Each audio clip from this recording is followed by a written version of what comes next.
Alright guys, so the final trade sim video here, at least of the trades that have already happened. Travis Hamonic going to the Calgary Flames for a first and 2 seconds. So, pretty big trade. I heard that New York Islanders wanted 2 firsts, but I guess they just settled on a first and 2 seconds. Trade difficulty there is set to hard. So we're going to try it out in NHL 17 and see what happens. Honestly, I'm surprised they just traded him for picks. I really thought they wanted back, like, originally it was a similar defenseman but left-handed. So people were saying from the Oilers, Clefbaum. I think that was like obviously the big rumor because Oilers wanted him, but they wanted to originally trade Eberle, who I don't think was quite enough to get Hamonic. Then the Leafs were apparently interested, but ended up going to the Flames. So really interested. Like I said, I thought they want a player back. They just get picks, which I guess kind of helps them out as they did trade a first and I think a second to Vegas. Also, Calgary's top 4 now is so sick. Like they got Giordano and Hamilton the first pair, Brody and Hamonic on the second pair. Like I don't know if it's as good as Nashville, who I think has the best top 4 in the league for defensemen, but it might be second. So let's see here if this trade would actually happen in NHL 17. I feel like Hamonic's got decent value, but nothing crazy from what I remember. I think he's like 85, 86 overall. He's pretty good age, and obviously one of the best contracts in the league. So yeah, he actually does have a good amount of value. I think that's more than Panarin. 26 years old, so he'd have like 1 year left to grow in this. 88 overall, so higher than I thought. I thought he's like 86 tops, maybe 87. Medium elite potential there. 3.8 million for 3 more years. Like that's pretty crazy for a defenseman that good. Top 4 D though, I'm surprised. So not quite top 2 D. They don't have Matt. Like we said for the salary, 3 years left because it's the beginning of the season. With him too, the Islanders trade a conditional 4th round pick. It'll either be in 2019 or 2020. So for argument's sake, we'll just do 2019. It's sooner.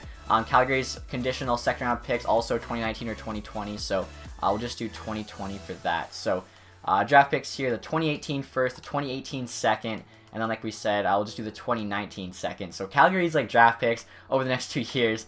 Looking really rough. Like they're gonna have to hope they do good because these are picks, or even like mid-round picks, like say 16 or whatever. That's pretty good return there for the Islanders. So here's our offer: Hamonic and a 4th for a first, a second, and another second. They want Hamonic. They don't want the first or second. I feel like this might be the first trade out of all these videos that finally goes through. Here we go.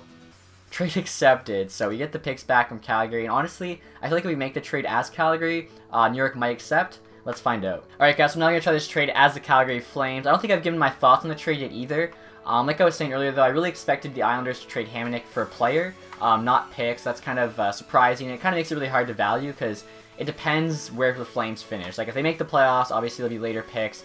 Probably not going to be as good of a player they get from them, in regards to the Islanders that is. But if they don't make the playoffs, obviously that'd be just a disaster for the Flames. Not only are they not making the playoffs, they're then losing like a lottery pick to the Islanders. So it's going to be really interesting to see how it plays out. Like I said, right now I think it's just too early to say. It really depends who those picks are. Like if you asked me if I thought the Toronto trade for Kessel was bad before those picks turned to Seguin and Hamilton, I probably would have said I think it's pretty fair. But of course, hindsight's 2020. After they got Seguin and Hamilton, obviously it's kind of clear who the winner was in that trade. So obviously this one we'll have to just wait and see. And as you guys can see here, the Islanders actually want all 3 of our picks. Forgot to add the 4th round pick on. They're not looking to trade away Hamonic, but are the 3 picks going to be enough? I think it's going to be pretty close. So I'll add the 2019 4th there.